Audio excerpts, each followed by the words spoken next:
உனக்கு நல்லா தெரியும். I will always love you brother. நாம நிச்சயமா சந்திப்போம். ஆனா அதுக்காக நீ அவசரப்படாத.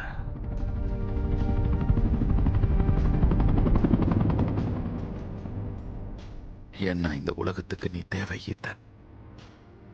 இது யாருக்குமே தெரியாத உண்மை. ஆனா எங்களுக்கு தெரியும். வாழ்ந்தாலும் செத்தாலும் தெரியாது ஒருவன் யாரும் கிடையாது. அடுத்த 5 செகண்ட்ஸ்ல இந்த மெசேஜ் செல்ஃப் டிஸ்ட்ரக்ட் ஆயிடும். Good luck Ethan.